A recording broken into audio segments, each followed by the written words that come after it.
नमस्कार.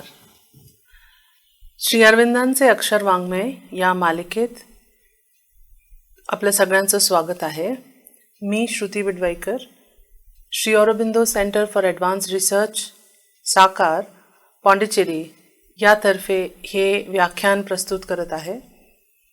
आत्तापर्यंत आपण श्री अरविंदांचे ज्याला आपण मेजर वर्क्स म्हणतो, मुख्य पुस्तकं ती पाहिलेली आहे आणि आणखीनही काही पुस्तकं आपण बघणार आहोत. पण सावित्री जी आहे ही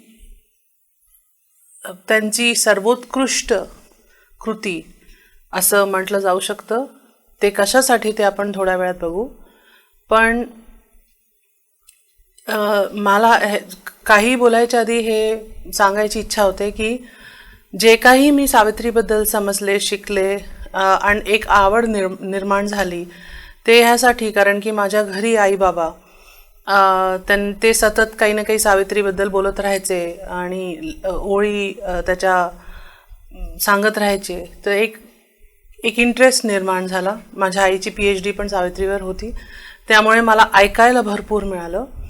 आणि मग माझे जे सर आहेत, आमचे जे डायरेक्टर आहेत डॉक्टर आनंद रेड्डी, त्यांचे मी खूप टॉक्स ऐकले. त्यांनी पूर्ण सावित्रीवर पूर्ण जे पुस्तक आहे 24,000 लाईनी त्याच्यावर त्यांनी व्याख्यान केले आहेत, त्याच्यावर त्यांनी एक्सप्लेनेशन्स दिलेले आहेत आणि ते रेकॉर्ड झालेले आहेत. म्हणून मला ते बऱ्यापैकी ऐकायची संधी मिळाली. म्हणून सावित्रीकडची माझी ओढ, माझं इंटरेस्ट आणि एक उत्सुकता निर्माण होते की ह्याच्यात आणखीन काय आहे, आपण काय अभ्यास करू. आणखीनही अनेक असे विद्वान आहेत ज्यांनी सावित्रीबद्दल लिहिलं आहे आणि अजूनही लिहित आहेत. एक खूप मोठे डिसायपल होते, एक शिष्य होते श्री अरविंदांचे, अमल किरण.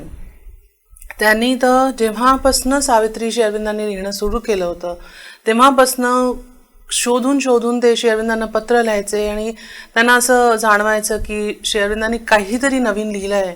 आणि ते स्वतः कवी असल्यामुळे, स्वतः एक क्रिटिक असल्यामुळे त्यांना एक उत्सुकता होती की श्री अरविंदांनी काय लिहिलं आहे, मला ते पाहायचं आहे, मला ते जाणायचं आहे. आणि एक क्रिटिक असल्यामुळे ते काही कधी सजेशन्स पण द्यायचे श्री अरविंदला. अर्थात ते किती सुटेबल असतात नव्हतात ते सगळे त्याचं पत्रव्यवहार आपल्याजवळ ते रेकॉर्डेड आहे, डॉक्युमेंटेड आहे.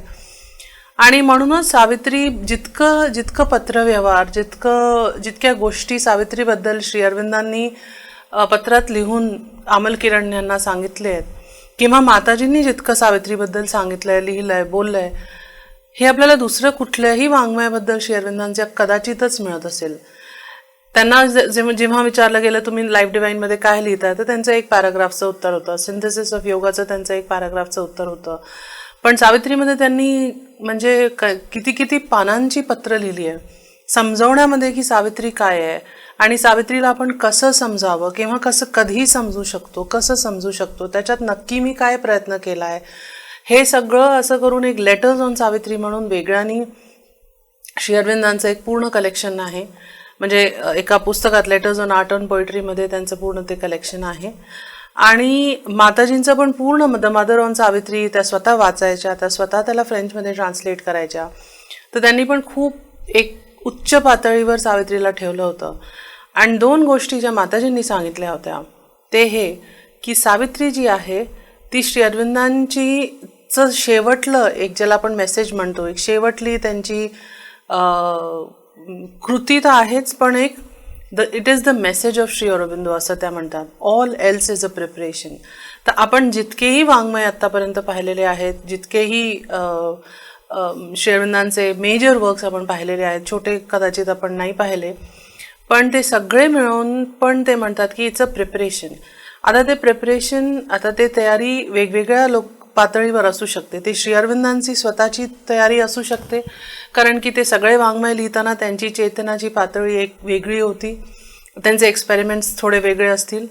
आणि जेव्हा ते सावित्री लिहित होते तर त्यांचे अनुभव वेगळे होते, वेगळे किंवा आणखीन कॉम्प्रिहेन्सिव्ह होते, आणखीन परिपूर्ण होते त्यांचे अनुभव. दुसरं हे की त्यांनी मदरनी सांगितलं आहे की Savitri, the whole of Savitri is the mantra for the transformation of the world. हे का मंत्र आहे असं का माताजींनी सांगितलं, ह्याच्यावर अर्थात आमच्या गुरुजनांनी बऱ्यापैकी लेक्चर्स पण दिलेले आहेत आणि फार इंटरेस्टिंग आहे की असं का त्यांनी म्हटलं, कुठलं ट्रान्सफॉर्मेशन आहे ज्याच्याबद्दल माताजी बोलत आहेत. आणि त्यांनी होल ऑफ सावित्रीबद्दल सांगितलं आहे. तर जेव्हा आपण सावित्री उलगडतो तर आपल्याला हळूहळू काही गोष्टी कळतील. ह्यातला तिसरा एक महत्त्वाचा जो टप्पा आहे किंवा एक पेहलू आहे तो हे आहे की सावित्री जी आहे ना ती श्री अरविंद आणि माताजी या दोघांची आत्मकथा आहे. ह्या दोघांची ह्याचा पुरावा श्री अरविंदांनी, अर्थात एक गोष्ट आपण सुरुवातीपासून हे म्हणत आलोय की श्री अरविंदांनी जे काही लिहिलं आहे ते स्वतःच्या अनुभवावरून लिहिलं आहे. काही मनगडंत, काही इमॅजिनेटिव्ह, काही नुसतं लिहायचं म्हणून किंवा मला कविता सुचते आहे म्हणून असं त्यांनी लिहिलेलं नाही आहे. तर त्यांना जे काही दिसलं, आता हे पण आपण थोड्या वेळानंतर बोलू, की त्यांना जे काही श्रुती झाली, त्यांना जी काही दृष्टी झाली ते त्यांनी लिहून काढलं. आणि माताजींनी या गोष्टीची पुष्टी केली होती की जेव्हा दुसऱ्या दिवशी सकाळी श्री अरविंद मला ओळी सावित्री वाचून दाखवायचे तेव्हा मला हे लक्षात आलं की त्याच्या आधीच्या रात्री मला तेच अनुभव झालेले होते. आणि असं नाही की त्यांनी मला ते ओळी लिहून सांगितल्या किंवा त्यांनी सांगितलं की मला हे अनुभव होत आहेत मग त्यांनी ते लिहिलं, म्हणजे माताजींनी ते ऐकून अनुभवलं असेल अशातलं नाही आहे. त्या म्हणतात की मला एकूण ते अनुभव, जसं म्हटलं पाहिजे की ते सायमल्टेनियसली ते अनुभव माताजींना होत होते आणि श्री अरविंद त्यावेळेला लिहित होते. जसं की कदाचित असं म्हणूनच म्हणतात की रामायण म्हणजे महर्षी वाल्मिकी रामायण लिहित होते आणि ती घडत होती त्यावेळेला. ते असंच माताजींच्या आणि श्री अरविंदांच्या आयुष्यात पण घडलं की जेव्हा ते सावित्री लिहित होते तेव्हा माताजींना ते अनुभव घडत होते. नक्की कुठले अनुभव मला नाही माहिती माताजींनी त्या कुठल्या अनुभव आहे ह्याच्याबद्दल लिहिलं आहे का नाही, पण ह्या गोष्टीचा पुरावा आपल्याला मिळतो की ती जी आहे ती त्यांची आत्मकथा आहे. एक आणखीन गोष्ट आपल्याला लक्षात घ्यावीशी इथे आपल्याला लागेल की श्री अरविंदांनी खूप सुरुवातीला हे सांगितलं होतं की माझ्या बाह्य जीवनवर काहीही तुम्ही ऑब्झर्वेशन्स करू नका किंवा टिप्पण्या करू नका किंवा माझी कथा लिहू नका, माझी बायोग्राफी लिहू नका, कारण ही कधीही सुपरफिशियल लेवलवर मी जगलो नाही. कधीही तुम्हाला जे दिसतंय बाहेरून त्याच्यातनं निष्कर्ष तुम्ही जर का काढायला बसाल तर ते सगळे चुकीचे होतील. म्हणजे त्यांनी एवढं इलॅबोरेट नाही केलं, त्यांनी एवढंच म्हटलं की my life has not been on the surface for man to see. तर मग आपण कसं जाणायचं ह्या महापुरुषाची आत्मकथा, या महापुरुषांनी काय केलं, पृथ्वीवर एवढे 75 वर्ष राहून त्यांनी काय मिळवलं, हे कसं जाणायचं, हे त्यांच्या पुस्तकावरून, कारण की ते त्यांचे अनुभव आहेत, ते त्यांचे आंतरिक अनुभव आहेत. आणि सावित्री त्यातली सर्वोत्कृष्ट आणि सर्वात शेवटली कृती आहे. तर त्यांची जी चेतना जी इतकी उच्च झालेली होती, इतकी व्यापक झालेली होती, ती चेतना त्यांनी त्यावेळेला म्हणजे सावित्री त्यांनी जवळजवळ ऑक्टोबर-नोव्हेंबर 1950 लिहिणं बंद केलं आणि 1950 डिसेंबरमध्ये त्यांनी महासमाधी घेतली. तर इतक्या शेवटपर्यंत ते सावित्रीवर काम करत होते. त्यांच्या चेतनामध्ये ती सावित्री होती आणि ती काम करत होती. सावित्रीची ही पृष्ठभूमी पाहिल्यानंतर, ह्या सगळ्या गोष्टी पाहिल्यानंतर आणि अशा अनेक गोष्टी आहेत ज्या माताजींनी स्वतः लिहिलेल्या आहेत, हे पाहिल्यानंतर आपल्याला विचारावंसं वाटतं की का ह्याला एवढं महत्त्व आहे, का सावित्री एवढी महत्त्वाची आहे. तर एकूण थोडंसं सुरुवात करून हे सांगायचं की सावित्री आणि सत्यवानची जी कथा आहे ती महाभारताच्या वनपर्वमध्ये महर्षी मार्कंडेय यांनी युधिष्ठिरला सांगितली होती. तो प्रसंग असा होता की युधिष्ठिर आणि पांडव सगळे त्यांना वनवास झालेला होता आणि ते युधिष्ठिर फारच दुःखी होता. त्याला फार त्रास होत होता की माझी बायको द्रौपदी ती इतकी जास्त प्रताडित आहे, तिच्याबरोबर दुर्व्यवहार केला गेला आहे आणि माझ्या एवढी दुःखी एखादी कुठलीच बाई या जगात नसेल असं युधिष्ठिरला वाटत होतं. पण त्यावेळेला महर्षी मार्कंडेय त्यांच्याजवळ आले आणि मग त्यांनी त्यांना सावित्री आणि सत्यवानची कथा सांगितली आणि हे सांगितलं की जितकं दुःख सावित्रीला असेल किंवा आहे किंवा त्यावेळेला होतं, ते कदाचितच कोणाशी कम्पेअर केलं जाऊ शकतं किंवा ते कदाचितच कोणाला जाणवेल की ह्या गोष्टीचा अर्थ म्हणजे ही जी संवेदना आहे, हे जे त्रास आहे की माझा नवरा जाणार आहे 12 महिन्यामध्ये, मी ज्याच्याशी लग्न करते तो नक्कीच 12 महिन्यात जाणार आहे, ते 365 दिवस ज्या बाईंनी काढले असतील ते कितीतरी कठीण असतील जर का आपण द्रौपदी आणि सावित्रीला कम्पेअर केलं तर सावित्रीची जे व्याख्यान आहे, सावित्रीचं जे स्टोरी आहे, जे लेजंड आहे, ते काय आहे महाभारतात? तर एवढंच की अश्वपती म्हणून एक खूप मोठा राजा होता आणि त्याला एक पण मूल नव्हतं. तर त्यांनी 18 वर्ष तपश्चर्य केलं आणि त्याला एक प्रसाद म्हणून एक देवी प्रसन्न झाली आणि त्यांना सावित्री म्हणून ती पुत्री प्रसाद स्वरूपे दिली. त्यांच्या घरी जन्माला आली. ती अतिशय सुंदर, गुणी, दिव्य रूपिणी होती ती. पण ती इतकी दिव्य होती की ती मोठी झाल्यानंतर तिला कोणीही मुलगा स्वयंवरासाठी आला नाही.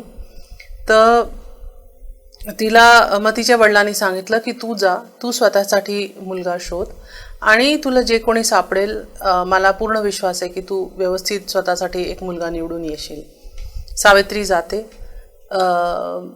जंगलात, म्हणजे पूर्ण वेगवेगळ्या जागी जाते, वेगवेगळ्या शहरांमध्ये जाते, लोकांना भेटते.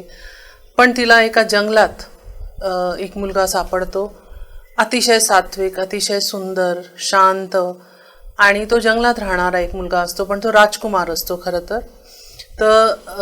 तिला त्याला निवडते, तो तिला निवडतो. तिथे त्यांचा गंधर्व विवाह होतो आणि ती घरी येऊन वडिलांना सांगायला आलेली असते की मी ह्या मुलाला निवडलंय आणि मी जाऊन ह्याच्या एक छोट्याशा झोपडीमध्ये जिथे तो राहतो जंगलात, जरी तो एका काळी एक राजकुमार होता पण आता तो राजकुमार राहिलेला नाही, पण मी जाऊन त्याच्याबरोबर राहीन, मला तो आवडला आहे.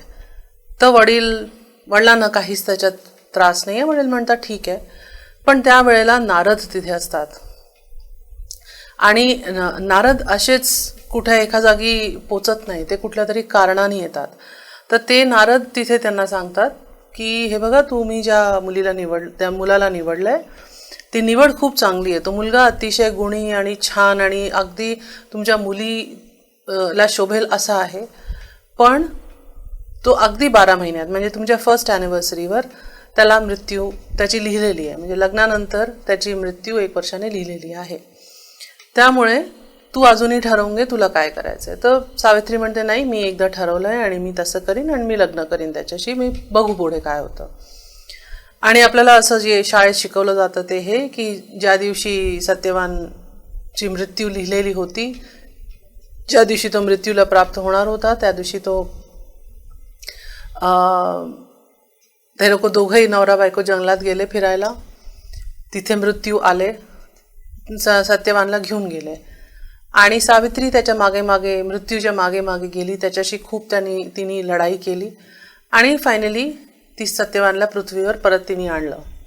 आणि म्हणूनच आपल्या भारतात जी वटसावित्रीची पूजा केली जाते ती हेच विचार करून की जर का एखाद्या बायकोनी तपश्चर्य केलं, एखाद्या बायकोनीच उपवास ठेवले, तिच्या प्रेमात इतकं बळ असेल की ती आपल्या नवऱ्याचे प्राण वाचवू शकेल, यमदूताकडून सुद्धा ते प्राण ती वापस आणू शकेल, अशी अंडरस्टँडिंग आपल्याला भारतात दिली गेली आहे. आणि म्हणून बरेचदा आपल्याला न कळत, ही स्टोरीसुद्धा न कळत, आपण जे वटसावित्रीची पूजा आपल्याकडे ज्या विवाहित बायका करतात ते त्यांचं म्हणजे ते करावंच लागतं. किंवा ते जे करवा चौथ करतात, मला नाही माहिती एक्झॅक्टली दुसरे म्हणजे आपलं वटसावित्री सोडून दुसऱ्या कम्युनिटीजमध्ये काय होतं, पण एकूण मला वाटतं ते करवा चौथसुद्धा ह्याच्याचसाठी की बायकोनी तपश्चर्य केलं म्हणजे नवऱ्याचं जीव वाचेल. तर हे अशी त्यांची हे महाभारतात सांगितलेली स्टोरी आहे. पण हे श्री अरविंदांनी अनेक प्रयोग केले होते. त्यांनी आपल्या काव्यात्मक सगळ्या लेखनांमध्ये, जे त्यांचे काव्य लेखन आहेत म्हणजे काव्य आहेत, त्याच्यात त्यांनी भरपूर काही थीम्स लिहून काढले आणि त्यांची सुरुवातीपासून एक त्यांचा प्रयत्न होता की नेहमी असं का होतं, भारतीय स्टोरीज असो किंवा ग्रीक स्टोरीज असो, त्याच्यात असं का होतं की जेव्हा एखाद्या व्यक्तीचं प्रेम असतं दुसऱ्या व्यक्तीवर, तर ते प्रेम जर का खरं असेल, ते प्रेम जर का शुद्ध असेल, तर मग ते प्रेम सोडून म्हणजे मृत्यू आली मध्ये की नेहमी मृत्यू जिंकते, प्रेमच्या ऐवजी मृत्यू जिंकते. तर असे हे जे ज्याला म्हणतात ते म्हणायचे की मी एक एक्सपेरिमेंट जे करतोय लाईफ अँड डेथ किंवा लव्ह अँड डेथमध्ये, की दोन्हीमध्ये एक सतत संघर्ष सुरू असतो आणि त्याच्यात शेवटी जो मृत्यू आहे ती जिंकते. तर त्यांना हे मान्य नव्हतं. श्री अरविंद जे पृथ्वीचे प्रेमी आहेत, ज्यांनी एवढी योग साधना केली आहे आणि ज्यांनी जे काही काम केलं ते खूप चैतन्य होऊन केलं, तर त्यांचं हे जे काम सुरू होतं सावित्रीबद्दल, हेही खूप चैतन्य काम होतं. त्यांनी असंच नुसतं लिहिणं, म्हणजे ते म्हणतात जेव्हा मी पहिल्यांदा बडोद्यामध्ये सावित्री सुरू केली होती तेव्हा ती अशीच नुसतं एक कविता होती जी मी लिहून म्हणजे माझं जे एक्सपेरिमेंट सुरू होतं ते मी केलं असतं. आणि उर्वशी आणि लव्ह अँड डेथ अशा दोन ज्या हे कविता त्यांनी केल्या, महाभारतच्या स्टोरीवर बेस करून त्यांनी या 2 कविता केल्या आहेत. ह्याला अशासारखंच मी सावित्रीला सुरू केलं होतं. पण हळूहळू मला हे जी थीम आहे लव्ह अँड डेथ अशी जी थीम आहे ही माझ्या म्हणजे त्यांच्या ह्याच्यात हळूहळू त्यांनी घर केलं आणि ती डेव्हलप होत गेली.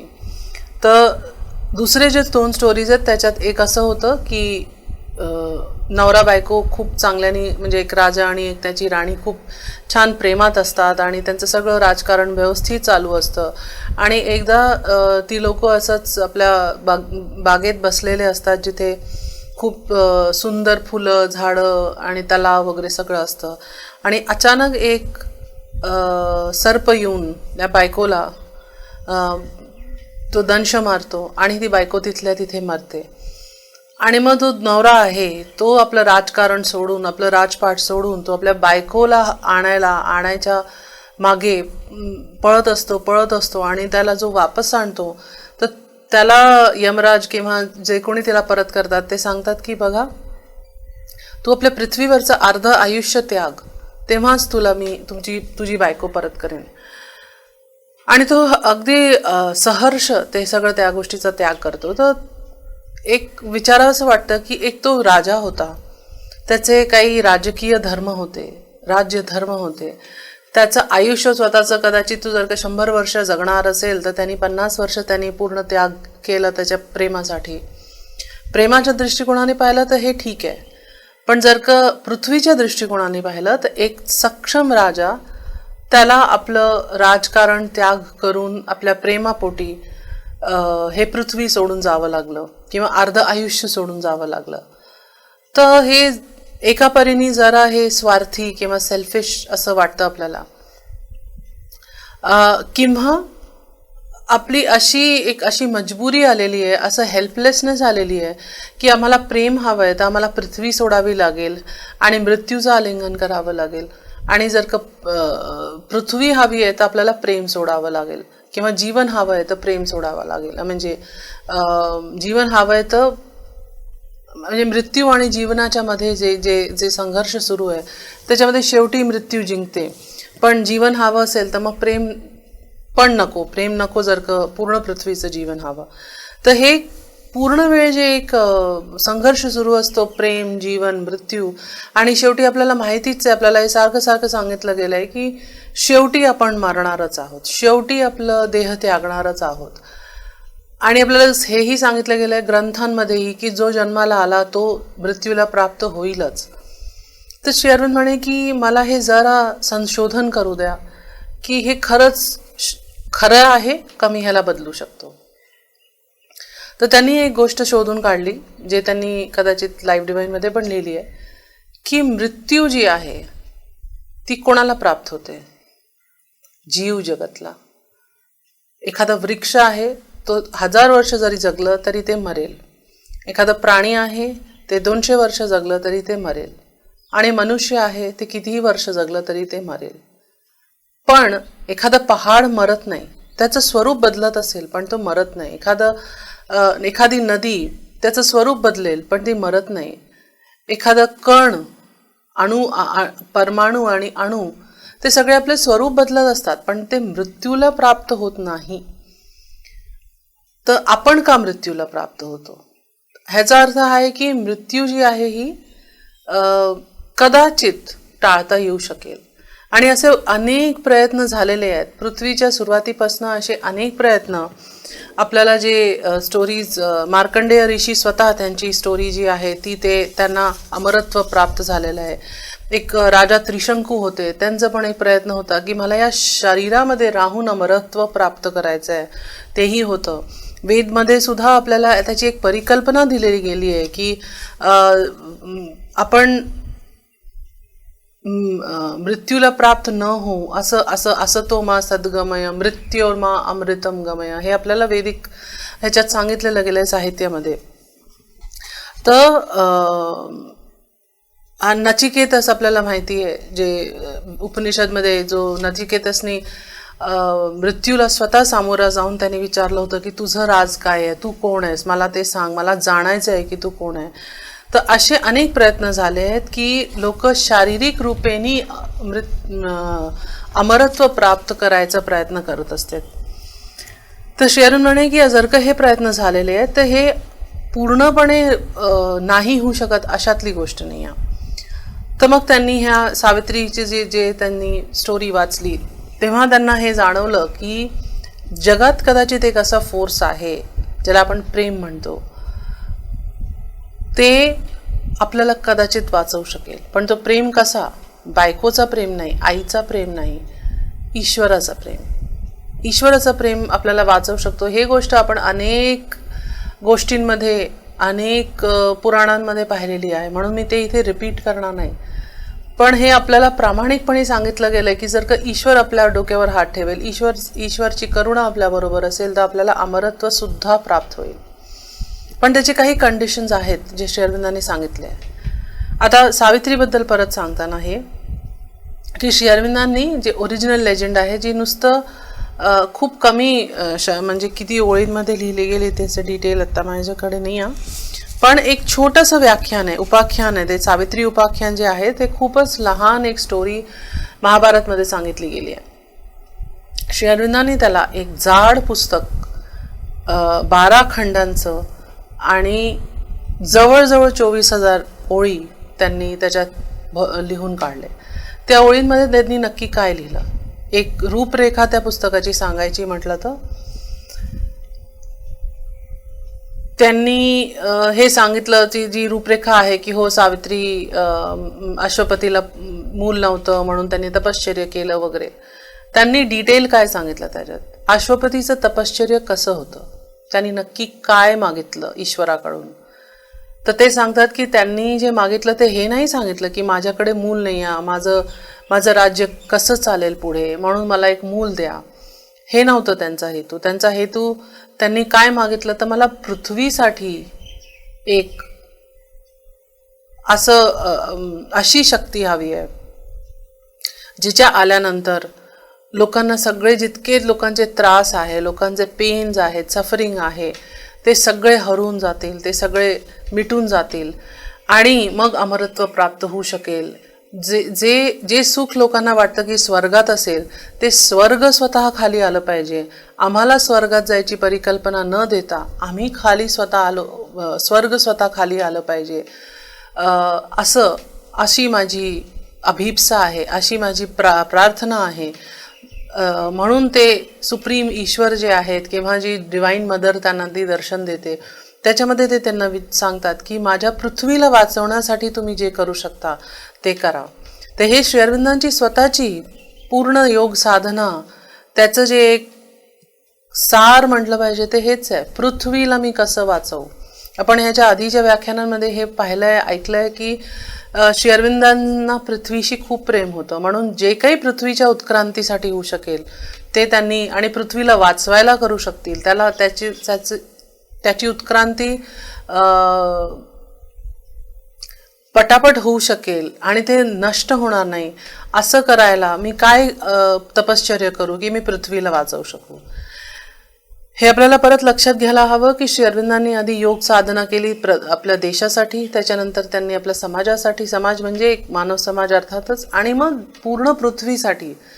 जसं की जितके न्यूक्लिअर बॉम्ब्सच्या आपण गोष्टी करतो, 4-5 न्यूक्लिअर बॉम्ब्स पुरे आहेत पूर्ण पृथ्वीला ध्वस्त करायला. तरी एक शक्ती आहे जी अजूनही ते बॉम्ब्स, माणसाचं मस्तिष्क, माणसाची इच्छाशक्ती त्याला वाचवून आहे की हे बॉम्ब नाही फोडायचे, ह्याचा वापर नाही करायचा आहे. तर असो, पण श्री अरविंदांचा मुख्य हेतू हा होता की जे मनुष्य इतक्या वर्षांपासून बदल घडले नाही, हजारो वर्षांपासून, जेव्हापासून वैदिक काळ असेल, जेव्हापासून मनुष्य अवतरित झाले असतील, तेव्हापासून आपले त्रास तेच आहे. आपण मृत्यूला प्राप्त होतो, आपल्याला शारीरिक त्रास होतात, आपल्याला मानसिक त्रास होतात, आणि ते वाढतच गेले. कदाचित जुन्या काळी लोकांना त्रास कमी असतील, काही लोक, जास्त करून लोक हेल्दी असतील, आज जास्त करून लोक अस्वस्थ आहेत. तर असं का होतंय? असं का? आपल्याला कशासाठी तयार केलं जात आहे? हे प्रश्न आपल्याला मनात येतात. आणि अर्थात श्री अरविंदांचे वेगवेगळे वाङ्मय वाचताना आपल्याला पुढे काय होणार आहे ह्याची थोडी कल्पना आपल्या जे काही छोट्याशा डोक्याने आपल्याला मिळू शकते. पण सावित्रीत सुद्धा त्यांनी खूप परिपूर्णपणे सांगितलंय, आणि ते अशा फॉर्ममध्ये सांगितलंय, अशा स्टोरी फॉर्ममध्ये सांगितलंय की ते आपल्याला सगळ्यांना आवडेल, आणि आपल्याला सगळ्यांना कदाचित कधी ना कधी त्याचं एक आकर्षण होईल आणि समजेलही कदाचित. तर त्यांनी काय सांगितलं की अश्वपती किंवा श्री अरबिंदो, त्यांचं एकच अभिप्सा होती की माझ्या पृथ्वीला वाचवा, माझ्या पृथ्वीसाठी काही करा. तर त्यांना ते श्री अरविंदांच्या सावित्रीमध्ये एक खूप सुंदर त्यांची जी प्रेयर आहे, a branch of heaven transplant to human soil. A branch of heaven transplant to human soil. म्हणजे या पृथ्वीवर, जसं आपलं ती जी स्टोरी आहे, ते कुठले अपराजिताचे फुलं का ते पारिजातचे फुलं, पारिजातची फुलं जे असं म्हणतात की ते स्वर्गातून आलेले आहेत, कारण की ते फुलं श्रीकृष्णाला हवी होती, आणि जेव्हा श्रीकृष्ण पृथ्वीवर आले म्हणून त्यांच्यासाठी ते वृक्ष जमिनीवर लावलं गेलं, पृथ्वीवर लावलं गेलं. तर त्याचीच एक परिकल्पना म्हणलं तर a branch of heaven transplant to human soil. तर ते काय, त्याचा काय अर्थ होता? ते नुसतं एक वृक्ष नव्हता. तर श्री अरविंदांनी जे मागितलं, आणि ब्रांच एखादं लावल्याने काय होतं, ते वृक्ष म्हणजे जमिनीवर येतं, आणि हळूहळू ते वृक्ष मल्टिप्लाय होतात. ते वृक्ष आपण आणखीन वेगवेगळ्या जागी लावू शकतो. तर काय झालं, त्यांनी जे मागितलं ते त्यांना मिळालं सावित्री रूपे. आता सावित्री पण अगदी विलक्षण होती. ती स्वतः एक देवकन्या होती. ती स्वतः म्हणजे जी सुप्रीम देवी आहे, तिने अश्वपतीला सांगितलं होतं की मी स्वतःच येईन तुझ्या घरी, मी स्वतः जन्म घेईन तुझ्या घरी, माझा एक अंश मी तुझ्याकडे पाठवीन. तर एखादी देवी घरात जन्माला आल्यानंतर सगळ्या गोष्टी कशा असतील. आणि ह्याच्यातही श्री अरविंदांनी हे मेंटेन केलंय की ती जाते, एक आपल्या नवऱ्याला शोधते. पण ही सावित्री साधारण सावित्री, एक बायको सावित्री, एक मुलगी अशी सावित्री नव्हती. ती दिव्य होती. तिला पृथ्वीवर यायचं आपलं कारण माहिती होतं, आणि म्हणूनच तिच्या आयुष्यात सुद्धा एक तपश्चर्य, तिचं आयुष्यच एक खूप सुंदर एक दैविक आयुष्य होतं. आणि मग जेव्हा ती सत्यवानला शोधून काढते, तर तिथे श्री अरविंदांनी खूपच सुंदर जे ॲडिशन्स केले आहेत या स्टोरीमध्ये. अश्वपतीचं तपश्चर्य जितकं डिटेल केलं आहे ते सुद्धा ॲडिशन आहे. ते स्वतःच जवळजवळ 10,000 ओळी त्यांनी लिहिलेल्या आहेत, आणि 15 कॅन्टोजमध्ये त्यांनी ते पूर्ण त्यांचं तपश्चर्य खालच्या पातळीवरून वरच्या पातळीपर्यंत, आणि वरच्या पातळीवरून खालच्या पातळीपर्यंत कसं अश्वपती त्यांनी ही पूर्ण यात्रा केली. त्याच्यातनं त्यांना ते प्रसाद मिळालं सावित्री म्हणून.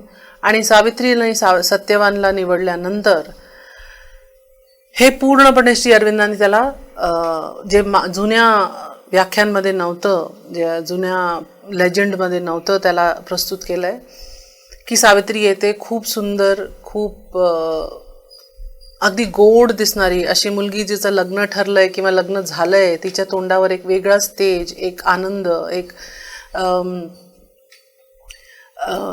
असं एक रोमॅन्स म्हणा किंवा एक अशी खुशी असते की जी सगळ्यांच्या चेहऱ्यावर दिसते. म्हणून एका वधूच्या चेहऱ्याची खुशी सगळ्यांनाच जाणवते.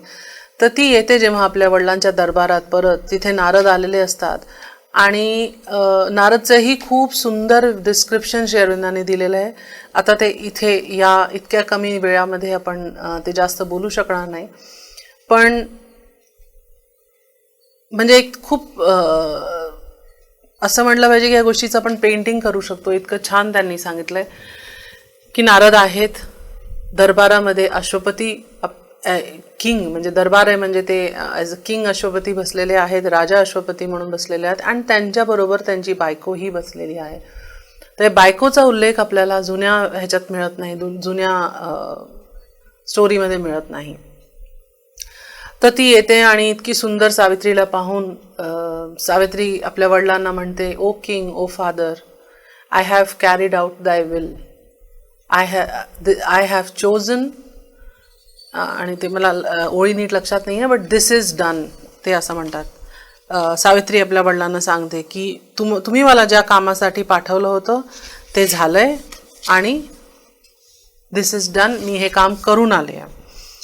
तर अश्वपती जेव्हा पाहतात सावित्रीला तेव्हा त्यांना एक खूप सुंदर तेज दिसतं, कारण ते तपस्वी होते. त्यांना सावित्रीसोबत एक तेज दिसतं. पण जसंच ती सांगते की मी ह्या मुलाला निवडलं, सत्यवान म्हणून ह्या मुलाला निवडलंय आणि तो असा असा आहे, तर त्यांना एक सत्यवानच्या नावासोबत एक काहीतरी असं वाटतं की काही डार्क शॅडो आहे, काहीतरी दुर्दैव कदाचित असेल, त्यांना असं वाटतं. पण ते काही बोलत नाही, ते चूप असतात. पण नारदला ते त्यांची आई म्हणजे सावित्रीची आई म्हणते की ओ नारद ऋषी, तुम्ही खूप चांगल्या वेळेवर आमच्याजवळ आलेले आहात. आता जे माझ्या मुलीनी एका छान मुलाला निवडलंय तर तुम्ही तिला खूप आशीर्वाद द्या की ती खूप छान सुखी वैवाहिक जीवन तिचं राहील आणि तिचं जे काही पुढे होईल तेच सुखरूप सगळं काही होईल. तर जसंच नारद सांगायला, कारण नारद खोटं नाही बोलत म्हणून ते लगेच जसं सांगायला जाणार असतात त्यावेळेला अश्वपती त्यांना अडवतात आणि ते म्हणतात की हे बघ, मला माहिती आहे तुम्हाला काहीतरी दिसलंय, तुमच्या त्रिकाल दृष्टीने तुम्हाला दिसलं आहे, पण तुम्ही काही सांगू नका, तुम्ही काही बोलू नका, आणि जे घडायचं असेल ते चांगलं घडेल, जे वाईट घडायचं असेल ते बघू, पण truth descending too soon will break the earth, ते म्हणतात. तर म्हणून तू सत्य सांगू नको, एवढा लवकर सत्य जर का आलं पृथ्वीवर तर पृथ्वी पूर्ण कोसळून पडेल, म्हणून तू काहीही सांगू नको, आता तुम्ही थांबा, तुम्ही असू द्या माझ्या मुलीचं आयुष्य जसंही असेल ते. पण ही गोष्ट ऐकून ती जी आई आहे तिच्या मनाला धक्का बसतो. तिला वाटतं की हे काय झालं, हे काय लपवलं जात आहे माझ्याकडनं, नक्की काय होत आहे, माझ्या मुलीच्या चॉईसमध्ये काही चूक आहे का, माझ्या मुलीने काही चुकीचा मुलगा निवडला आहे का. तर ती म्हणते की हे नारद, तुम्ही काही लपवू नका, जर का काही चूक असेल तर आम्ही आपल्या मुलीला सांगू, तो परत जाऊन दुसऱ्या मुलाला शोध, आणि जर का ते ठीक करण्यायोग्य असेल तर तुम्ही त्याला ठीक पण करा. मग काही नारद थांबू शकत नाही. मग ते सांगतात की हा सत्यवान इतका सुंदर एक मुलगा आहे, एक राजकुमार आहे की त्याचं जसं की त्याची आत्मा पूर्ण तयार आहे एक दिव्य शक्तीला ग्रहण करायला. आणि म्हणूनच जेव्हा सत्यवान आणि सावित्री भेटतात, हे सुद्धा सत्यवान सावित्रीचं भेटणं कसं होतं हे नाही लिहिलंय खूप डिटेलमध्ये महाभारतात, पण जे श्री अरविंद इतकं सुंदर सांगतात की जेव्हा सावित्री आणि सत्यवान एकमेकांच्या समोर येतात पहिल्यांदा, तेव्हा ते म्हणतात की वन सोल रेकग्नाइजेस दी अदर. ते हे सावित्रीची ओढ नाही आहे, पण त्याचा अर्थ आहे की त्यांना बोलायची काही गरज पडत नाही, पण सावित्री आणि सत्यवान एकमेकांना ओळखतात. आणि मग सत्यवान तिला म्हणतो की आता मला जाणवतं की मी का या जंगलामध्ये, का मी जे काही मी करत होतो आजपर्यंत, मी कुठली वाट बघत होतो, कशाची वाट बघत होतो, कोणाची वाट बघत होतो, आणि आता मला वाटतं की तू जी आली आहेस, माझं आयुष्य परिपूर्ण झालेलं आहे, माझं पृथ्वीवर यायचं काम पूर्ण झालेलं आहे, म्हणून आता तू माझ्या जीवनात अवतरित हो आणि माझं जीवन तू त्याचं उद्धार कर, असं तो तिला आव्हान देतो. आणि मग ती आपल्या रथावरून खाली उतरते.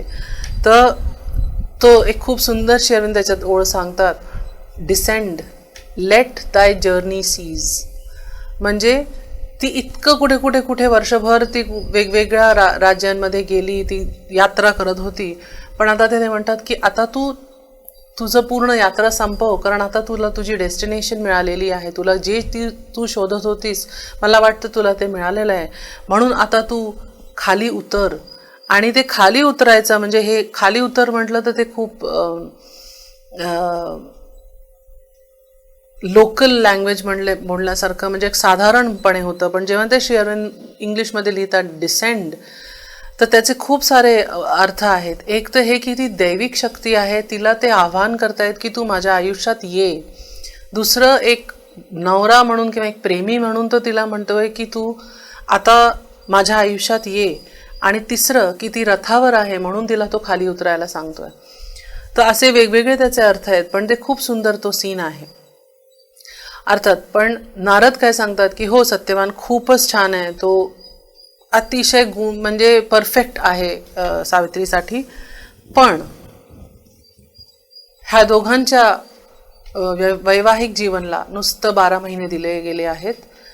12व्या महिना संपल्यानंतर दिस डे रिटर्निंग म्हणजे ही ॲनिव्हर्सरी, हा दिवस जेव्हा त्यांचं लग्न झालेलं आहे, this day returning Satyavan must डाय.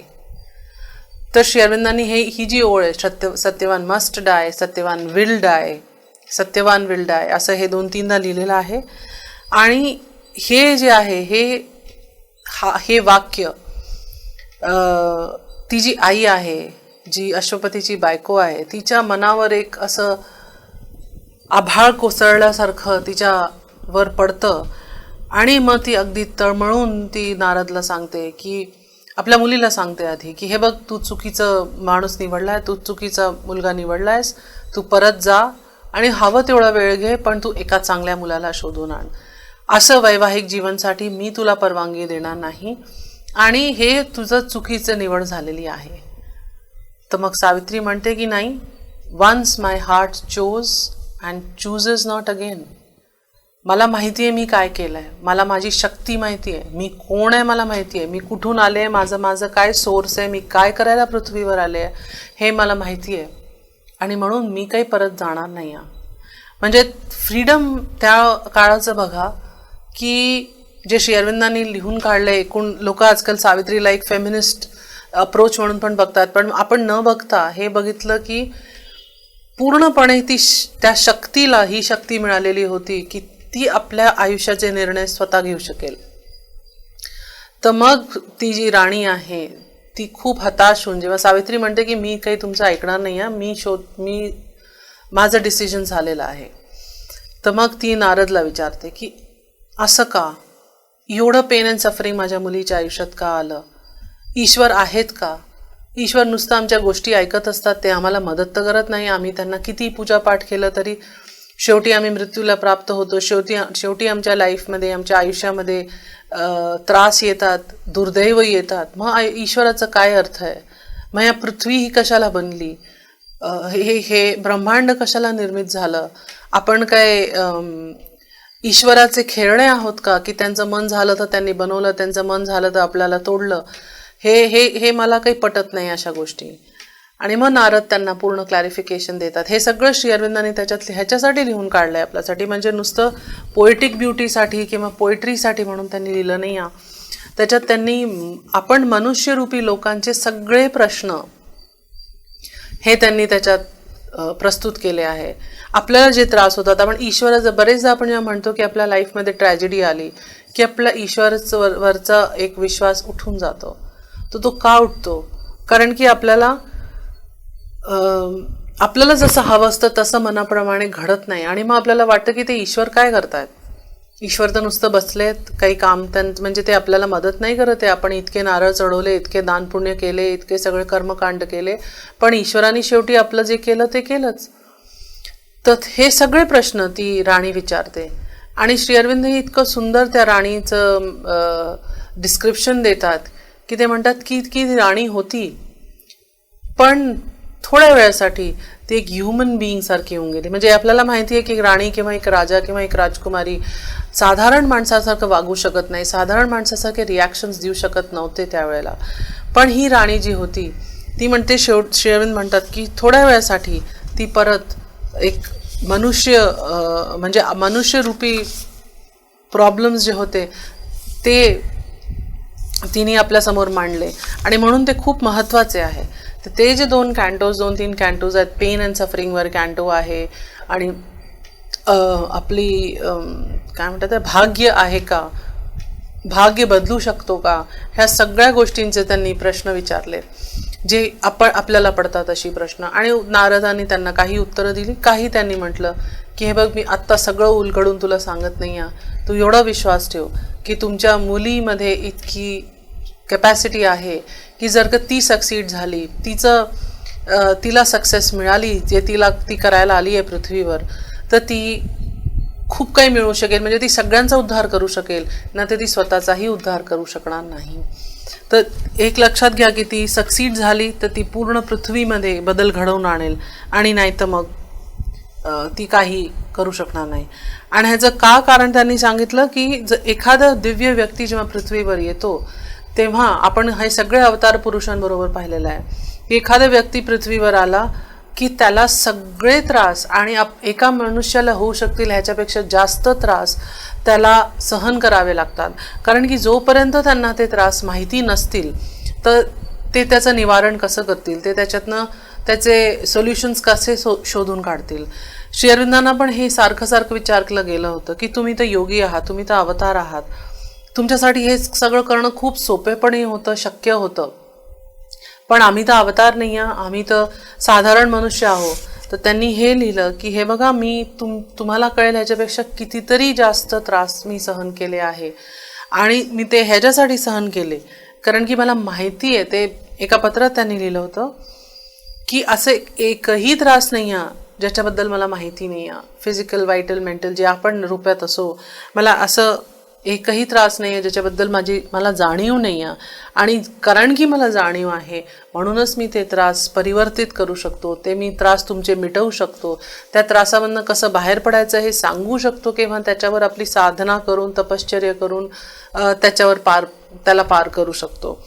म्हणूनच नारद तिला सांगतात की ती सावित्री अशी अवतार आहे, अशी ती दिव्य देवी आहे जी पूर्ण ह्या पृथ्वीचं भार सहन करून, पूर्ण पृथ्वीचे त्रास सहन करून ती एकटी पुढे होणार आहे, ती एकटी पुढे जाणार आहे.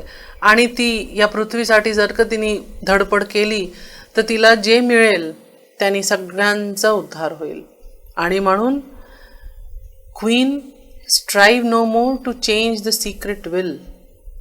एक सिक्रेट विल आहे, एक काहीतरी गुह्य एक सिक्रेट आहे ज्याच्याबद्दल आपल्याला नाही माहिती आहे, म्हणून तू खूप जास्त त्याला उलगडायचं, त्याला कुरे द्यायचा प्रयत्न करू नको.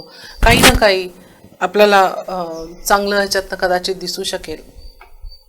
एक खूप सुंदर लाईन ते सांगतात, the great are strongest when they stand alone. The great are strongest when they stand alone. आपण हे जास्त करून बघतो की जितक्या लोकांनी क्रांती घडवली आहे ते सगळे जास्त करून एकटे होते, त्यांनी एकट्याने ती क्रांती घडवली आहे.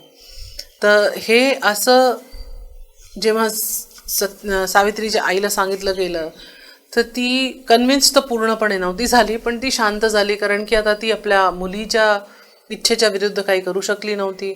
अश्वपतीचा तिला आशीर्वाद मिळालेला होता. नारदनी पण हे सगळं सांगितलं आणि ते आपल्या देवलोकात परत गेले. आता सावित्री परत गेली सत्यवानजवळ आणि तिला हे सगळं माहिती होतं, पण तिने काही जाऊन लोकांना डिक्लेअर केलं नाही. तिचे आई वडील आणि नारद सोडून ही गोष्ट कोणालाही काहीही माहिती नव्हती. पण आपलं पूर्ण राजकीय आपले थाटबाट सोडून ती जाऊन आपल्या नवऱ्याच्या घरी, जसं ती त्याची राहणी होती, अगदी एक सिंपल साध्या एका झोपडीमध्ये राहणाऱ्या, एका आश्रमामध्ये राहणाऱ्या अशा मुलाबरोबर ती जाऊन आपले सगळे सुखसुविधा सोडून ती गेली होती आणि ती व्यवस्थित तिथे वर्षभर तिने काढलं. ती खूपच आयडियल एक वधू, आयडियल एक सून म्हणून वागली पूर्ण वेळ. म्हणजे तिला तिच्याबद्दल कोणालाही काही कंप्लेंट नव्हती. व्यवस्थित ती घराची सगळी कामं करायची. आपल्या सासू सासरे, तिचे ससूर जे होते, सासरे जे होते ते आंधळे झालेले होते, कारण की त्यांचं राजकारणही काढलं गेलं होतं आणि ते आंधळे झालेले होते. ते आंधळे व्हायचं पण श्री अरविंदांनी एक त्याचं सांगितलं की ते का आंधळे होते. हे सगळं झाल्यानंतर जेव्हा सावित्री 1 वर्ष व्हायला येतो तेव्हा ट्रेडिशनल ह्याच्यात सांगितलं जातं की ती 3 रात्रीसाठी एका पायावर उभी राहून ती किंवा ती 3 रात्रीसाठी उपवास करते आणि तपश्चर्या करते. पण श्री अरविंदांनी काय सांगितलंय की सावित्रीचं निरंतर एक खूप डीप तिचे तपस्या चालू असते. तिला दिसते की माझा नवरा आहे, माझ्या समोर आहे, उद्या तो माझ्या समोर नसेल. एक दिवस तिला पार पाडणं, एक मिनटं तिला पार पाडणं कठीण होत असतं. पण त्या एका मिनिटाला ती तपश्चर्या करत असते. पण आणखीन एक गोष्ट लक्षात घ्यायला ह्याच्यात श्री अरविंदांनी आपल्याला दाखवलं आहे की सावित्री तपश्चर्य करते असं नाही आहे की तिने केलं आणि तिला मिळून गेलं, की तिला कधी डाऊट्स नाही आले की तिचं तपश्चर्य कसं होतं हे आपल्याला खूप सोपेपणे होऊन गेलं, तिला तिथं दिव्य होती. नाही, श्री अरविंद सांगतात की तिला पण डाऊट्स आले.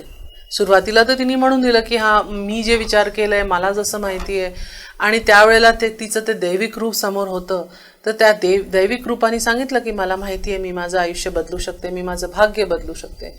पण जेव्हा ती लग्न होऊन घरी आली तेव्हा ती एक साधारण बायको होती आणि तिचा जो दिव्यपणा आहे तो कुठेतरी लपला होता.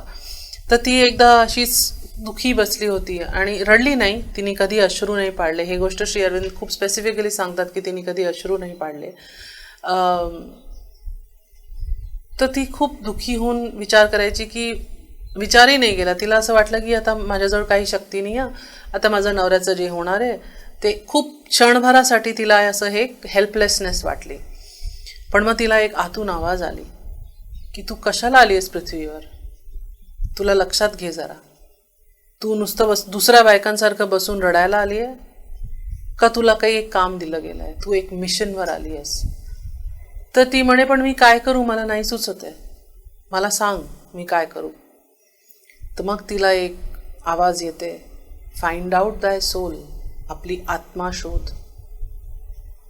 आणि मग ती त्या जर्नीवर लागते, ती आपली आत्माचे शोध काढण्यामध्ये लागते. ते पूर्ण श्री अरविंदांनी 6 कॅन्टोजमध्ये दर्शवलं आहे की कसं ती आपली आत्मा शोधायला निघते आणि शेवटी ती भेटते तिला. त्या जर्नीमध्ये काय काय होतं, ती कोणाकोणाला भेटते, एकेका पातळीचं त्यांनी उलगडून सांगितलेलं आहे. त्याच्यात तिला डाऊट्स अँड नेगेटिव्हिटीज पण येतात. तिला निर्वाणची पण एक परिस्थिती येते जिथे की ती निर्वाण घेऊन पृथ्वी सोडून जाऊ शकते, पण ती जात नाही. तर हे सगळं सावित्रीचं पूर्ण मिळाल्यानंतर, तिची आत्मा तिला मिळाल्यानंतर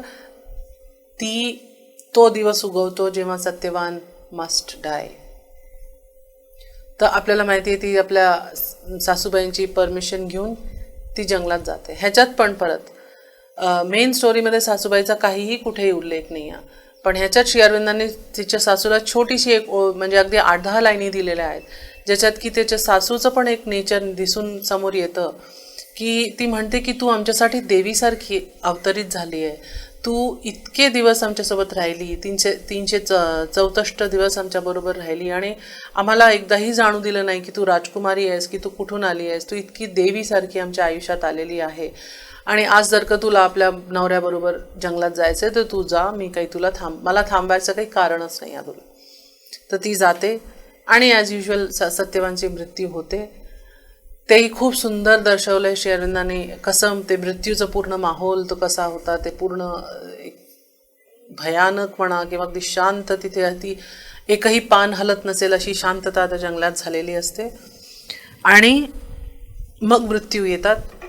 तर श्री अरविंदांनी इथे यमला नाही वापरला आहे, त्यांनी मृत्यू वापरली आहे. मृत्यू साक्षात येते त्याला घेऊन जायला. आणि ती सावित्री जी आहे ती उठते, आपल्या सूक्ष्म शरीरात ती उठते. सावित्रीची आत्माला मृत्यू घेऊन चालले आणि सावित्री त्यांचा पाठलाग करते. ती पाठलाग करता करता करता जेव्हा एका अशा झोनमध्ये पोचते जिथे मनुष्य नाही जाऊ शकत, जिवंतपणे नाही जाऊ शकत, तस मृत्यू त्यांना मागे वळून बघते आणि तो म्हणतो की अरे तू कशी काय इथे आली, तू कोण आहे, तू काही तपश्चर्या केलं आहे का, तू इथपर्यंत पोचू शकली. जरी तू इथे पोचू शकली आहे तर तू जा परत, तुझा नवरा काही तुला मिळणार नाही आहे, पण तू इतकी दिव्य एक बाई आहेस जी इथपर्यंत पोचली, तर मी तुला काही आशीर्वाद देतो, काही वचनं देतो आणि ते तुझे सगळे पूर्ण होतील. पण ती ठामपण म्हणते की तू काहीही दे, मी काही परत जाणार नाही. ते असे जे डायलॉग्स आहेत, ते शेरविन्स डायलॉग विथ डेथ आहे, ते खूप काही काही वेगवेगळ्या पातळीवरचे त्यांचे डायलॉग्स चालू असतात. आणि ते करता करता करता त्यांनी 4-5 कॅन्टो श्री अरविंदांनी त्याच्यावर लिहिले, 4-5 कॅन्टोज लिहिले. आणि ते संवाद पूर्ण खूप सुंदर सांगितला की एका पातळीवर मृत्यू त्यांना काही सांगत होती आणि दुसऱ्या पातळीवर सावित्री त्यांना काही उत्तर देत होती, कधी नव्हती देत, कधी देत होती. आणि शेवटी तिने हे सांगितलं की मृत्यू, मला माहिती आहे की तुझं जे काम आहे पृथ्वीवर, हे काम ईश्वरकडून तुला आलेलं आहे. हे नेगेटिव्ह काम जरी असलं तरी तुझी गरज आहे पृथ्वीवर. जर का मनुष्य मेलेच नाही तर मग पुनर्जनन कसं होईल? ह्या शारीरिक रूपेमध्ये जर का एखाद्या व्यक्ती 500 वर्ष जगेल तर ते पूर्णच डिके होऊन जाईल. बॉडीमध्ये काही शक्तीच राहून जाणार नाही. शारीरिक काही म्हणजे सुंदरता जी आपली आहे ती राहून जाणार नाही, काहीच राहून जाणार नाही शरीरात. म्हणून तुझी गरज आहे मृत्यू. तू काही नेगेटिव्ह नाही हा, पण तू नेगेटिव्हली पॉझिटिव्ह आहे. तू नकारात्मक शक्ती नाही हा. तू आम्हाला नकारून तू एक सकारात्मक काम करतोय. मृत्यूला प्राप्त होऊन आम्हाला परत उत्क्रांतीची संधी मिळते. या आयुष्यात जे नाही करू शकलो ते पुढच्या आयुष्यात करायची संधी मिळते. म्हणून मला माहिती आहे की तू सुद्धा ईश्वराचं काम करतोय जसं मी ईश्वराचं काम करते. पण आत्ता माझ्या वाटेला येऊ नकोस. तू स्वतःला ओळख, मी तुला ओळखलं आहे. आणि मग शेवटी ती असं पूर्ण दिव्य रूपिणी एक महाकाय जे विश्वरूप सारखं ती धारण करते. आणि ती इतकी दिव्य असते की एखाद्या खोलीत लाईट असली, एखाद्या खोलीत खूप दिव्यता असली की डार्कनेस, अंधकार कुठे राहूनच जात नाही. तसंच ती मृत्यू जी अंधकार होती ती त्या दिव्य शक्तीमध्ये पूर्ण विरघळली आणि तिला सत्यवान परत मिळाले. ते मिळाल्यानंतरही तिला असं नाही की ते हातात हात घालून खाली आले, पृथ्वीवर आले.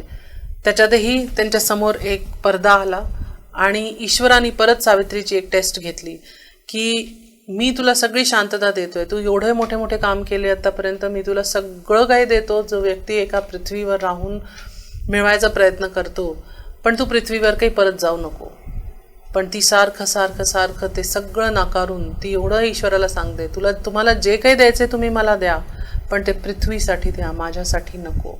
Give everything to me for earth and men. जे अश्वपतींनी मागितलं मला पृथ्वीसाठी हवं, तेच सावित्रीने मागितलं मला पृथ्वीसाठी हवं, मला माझ्यासाठी काहीही नको. आणि सत्यवानही ह्याच्यासाठी हवा, कारण की सत्यवान जो आहे तो एकुलता एक असा व्यक्ती होता जो बदल घडवायला स्वतःमध्ये तयार होता, ज्याचं पूर्ण त्याची तयारी झालेली होती, जे रूपांतरण होऊ शकेल त्याच्या मनामध्ये, शरीरामध्ये, असं त्याची तयारी होती. म्हणून मला अशी आत्मा पृथ्वीवर हवी जिथे फोर्स ग्रहण करू शकेल आणि मी त्याच्यावर काम करू शकेन. तर सावित्री ती अशी शक्ती होती, प्रेमाची ती अशी शक्ती होती जी सत्यवान रूपी एका मृत्यूला प्राप्त होऊ शकणाऱ्या अशा व्यक्तीवर पण एक परिपक्व आत्मावर काम करू शकेल. कारण की ईश्वरालाही काम करायला एक परिपक्व आत्मा हवी. एखाद्या इम्परफेक्ट व्यक्तीवर ते काम करू शकलं नसतं. म्हणून सत्यवान जो होता तो अगदी परफेक्ट होता. आणि तो परफेक्ट असा होता की त्याला श्री अरविंदांनी सोल ऑफ द अर्थ सांगितलं आहे की तो असा तसा राजकुमार नव्हता, तो सोल होता. म्हणजे ज्यांनी पूर्ण पृथ्वीचं जी तपश्चर्या आहे ते करून ते ग्रहण केलं होतं. आणि सत्यवानचं सावित्रीला ग्रहण करणं म्हणजेच पृथ्वीला सावित्रीला ग्रहण करणं असं होतं. ती दिव्य शक्ती पृथ्वीला ग्रहण करू शकेल, म्हणजे पृथ्वी दिव्य शक्तीला ग्रहण करू शकेल, अशातलं ते रिप्रेझेंटेशन होतं. म्हणून मला हे ईश्वर तुम्ही काहीही देऊ नका, मला नुसतं माझं नवरा म्हणजे सत्यवान हवा की आम्ही दोघं मिळून ह्या पृथ्वीचा उद्धार करू शकू, या पृथ्वीचं रूपांतरण करू शकू. ह्यासाठी मला तुम्ही सगळे जे काही तुम्हाला आनंद आणि शांती आणि जे काही तुम्हाला मला आशीर्वाद आणि प्रसाद द्यायचे असतील ते पृथ्वीसाठी द्या, असं म्हणून ते दोघे खाली येतात. आणि हे स्टोरी जवळजवळ 24 तासाच्या कमी खरं म्हटलं तर एक काळ आहे त्याच्यामध्ये हे लिहिलेलं आहे, जवळजवळ 24,000 ओळीत. तर हे स्टोरी सांगितली मी श्री अरविंदांच्या सावित्रीची. अजूनही काही डिटेल्स नाही सांगू शकले वेळेमुळे, पण हे सगळं जे माताजींनी सुरुवातीला म्हटलं, आपण ऐकलं की whole of Savitri is the mantra for the transformation of the earth, is the whole of Savitri is the mantra of a transformation. ते असं का म्हटलं त्यांनी? पहिली गोष्ट, जे श्री अरविंदांनी सावित्री लिहिली ते अशा पातळीवरून लिहिली जिथून मंत्र उच्चार होऊ शकतात, जिथून पश्यंती वाक दिसू शकते. तर त्यांनी अशा पातळीवरून, म्हणजे एखादा मंत्र आपण जेव्हा जाप करतो तर ते मंत्र आपल्या आतमध्ये काहीतरी घडवून आणतात. हे श्री अरविंदांनी दुसऱ्या पुस्तकांमध्ये सांगितलेलं आहे की मंत्राची जी शक्ती असते ते त्या गोष्टीला मॅनिफेस्ट करू शकतात. जसं सपोज एका मंत्राची शक्ती असेल की ते पाणी वाळवू शकेल, असंच ठेवल्या भांड्यामध्ये पाणी वाळवू शकेल, किंवा पाण्यामध्ये विस्तव लावू शकेल, किंवा एखाद्या खूप आजारी व्यक्तीला तो ठीक करू शकेल, किंवा पाऊस पडवू शकेल. असे जे मंत्र असतात, म्हणजे एक मंत्र एकेका कारणासाठी, एकेका कामासाठी असा नेमलेला असतो. तसंच सावित्री जो मंत्र आहे, सावित्री जी मांत्रिक पोएट्री आम्ही म्हणतो, ती का मांत्रिक आहे? कारण की तिच्यामध्ये रूपांतरण घडवून आणण्याची शक्ती आहे. कारण की ती श्री अरविंदांची चेतना सावित्रीमध्ये आहे. त्यांनी स्वतः ते म्हणाले होते की मी सावित्री जवळजवळ 30 वर्ष लिहिली, 30 वर्ष मी त्याला रिवाईज केलं. आणि का रिवाईज केलं? तर ते म्हणायचे की मी एकदा या चेतनावर, जेव्हा या पातळीवर मी आलो तेव्हा मी खूप छान कविता केली, पण मी जेव्हा त्याच्या वरच्याच पातळीवर गेलो तेव्हा मला जाणवलं की नाही, ते इंग्रजी भाषेत लिहिलेलं किंवा कुठल्याही भाषेत लिहिलेलं ते नेगेटिव्ह नव्हतं किंवा ते चूक नव्हतं, पण ते म्हणे की मला त्या वरच्या पातळीवरून असं वाटलं की ही ओळ आणखीन चांगली लिहिता येईल, त्या चेतनाच्या पातळीवरून त्या गोष्टीचं रिप्रेझेंटेशन चांगलं करता येईल. तर असं करता करता त्या चेतनेवरून त्यांनी लिहिलं आहे, ज्याला ते ओव्हर माइंड म्हणतात किंवा अधिमानस चेतना म्हणतात. त्या पातळीवरून त्यांनी लिहिलं आहे, जिथे की आपल्याला डायरेक्ट जसं वैदिक मंत्रांचं उच्चारण करून जे आपल्याला फायदा होऊ शकतो, ते सावित्री वाचून त्या गोष्टींचा फायदा आपल्याला होऊ शकतो. सावित्री लिहायचा आणि बनायचा, म्हणजे श्री अरविंदांचा लिहायचा हेतू, किंवा जो आपल्याजवळ ते सावित्री समोर आली आहे त्याचा हेतूच हा आहे की आपल्यामध्ये ते रूपांतरण घडू शके, आपल्यामध्ये ते बदल घडू शके. तर ते बदल जे रूपांतरण आहे ते खूप डिटेल आहेत. कसं भरू शकेल, श्री अरविंदांनी कसं मृत्यूला पार पाडलं, कसं त्याला कॉन्कर केलं, स्वतःच्या आयुष्यात त्यांच्यात काय घडलं, आत्मकथाच्या हिशोबाने माताजी आणि श्री अरविंदांचं सावित्रीशी कसं संबंध आहे, हे सगळं बघायला आपल्याला त्याची पूर्ण सावित्रीची एक मालिकाच करायला लागेल. पण थोडक्यात हे की जर का आपण सावित्री वाचला तर आपल्यामध्ये रूपांतरण घडणं सुरू होईल. आणि ते जरीही इंग्रजी भाषेत लिहिलं गेलं असलं तरी ते एक विनंती आहे माझी सगळ्यांकडनं, सगळ्या श्रोतांकडनं, की ओरिजिनल सावित्री इंग्रजी भाषेत ऐका किंवा वाचा. आम्ही साकारमधून सुद्धा आमचे सर जे आहेत ते सावित्रीचे छोटे छोटे पोर्शन्स 2-2, 4-4 पानं ते वाचून आम्ही दर संडेला ऑनलाईन टाकतोय. कारण जरी आपल्याला वाचता नाही आलं किंवा वाचणं अवघड झालं तरीही नुसतं ऐकण्यात त्या गोष्टीचं एक आनंद आहे आणि ते हळूहळू रुळेल आपल्यामध्ये. कारण अशातली गोष्ट नाही आहे की ज्यांना इंग्लिश कळते त्यांना सावित्री कळेल. कारण श्री अरविंदांनी आणि माताजींनी हे सांगितलं आहे की जरी तुम्हाला स्टोरी लाईन कळली तरी सावित्रीमध्ये काय आहे खरोखर ते एवढ्या सोप्यापणे तुम्हाला नाही कळणार. ते कळण्यासाठी आपल्याला स्वतः काहीतरी तपश्चर्या करायला लागतील, काही आपल्याला आपली चेतनाचे एक उत्क्रांती स्वतः व्हायला लागेल खरोखर सावित्री समजायला. पण तरीही माताजींनी सांगितलं आहे की तुम्हाला काहीच कळणार नाही त्याची काळजी करू नका, फक्त सावित्री वाचा.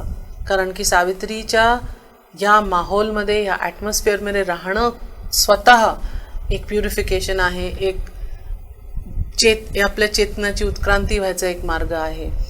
त्यांनी तर इतकं पण सांगितलं आहे की to read Savitri is to do yoga. म्हणजे की ती सावित्री जी आहे ती स्वतः आपल्याला आपल्या चेतनात परिवर्तन घडवून ती मदत करू शकेल आपल्याला, जर का आपण तिला मदत करू दिली तर होऊ शकलं. तर ही सावित्री जी महाकथा, महाकाव्य आहे श्री अरविंदांचं, हे वाचायचा प्रयत्न करा, ऐकायचा प्रयत्न करा आणि भाषांतरण नाही ऐकलं नाही वाचलं. स्टोरी लाईनसाठी ठीक आहे, त्याच्यासाठी बऱ्यापैकी आता पुस्तकं मराठीत पण निघालेली आहे जे स्टोरी लाईन सांगू शकतील तुम्हाला. आणि त्याच्यातले आणखीन पण बऱ्यापैकी काही गोष्टी आहे की ते सावित्री कसं समजायला पाहिजे, त्याचे कसे कसे त्याला अप्रोच करता येईल, ते सगळे खूप वेगवेगळे त्याचे ॲस्पेक्ट्स आहेत जे आपण कधी पुढे बोलू. पण अतिशय सुंदर काव्य आहे, ह्याच्यासारखं दुसरं काहीही नाही आहे असं माताजींनी सांगितलं आहे, ज्यांनी स्वतः ते म्हणे I have red libraries of Paris, आणि मला दुसरं एकही लिटरेचर ह्याच्या लायकीचं ह्याच्यासोबत कम्पेअर करण्यासारखं नाही सापडलं. आणि त्या एक गोष्ट आणखीन शेवटला मी म्हणून थांबवते की everything is there in Savitri. आपल्या प्रश्नांची उत्तरं, हे का झालं, कशाला झालं, आपल्याला पर्सनल त्रास होत आहेत, आपल्या जगात त्रास होत आहेत, सगळ्या गोष्टींची उत्तरं ह्याच्यामध्ये श्री अरविंदांनी लिहिलेली. हे माताजींनी सांगितलं, हे माताजींनी एंडोर्स केलं आहे, हे आम्ही नाही सांगत आहे. त्यांनी सांगितलं की everything is there in Savitri. तुम्ही उघडून तर पहा एखादं पान आणि ती तुम्हाला उत्तर देईल. तर हे सांगून सावित्री हा एवढं मोठं महाकाव्य आहे, ह्याला 1 तासात अजिबातच जस्टिस करणं शक्य नाही आहे. पण थोडीशी एक उत्सुकता निर्मित झाली असेल तुमच्या मनामध्ये, तर मग माझी ह्या पूर्ण मालिकेचं ती सक्सेस झाली मी असं समजेन. धन्यवाद.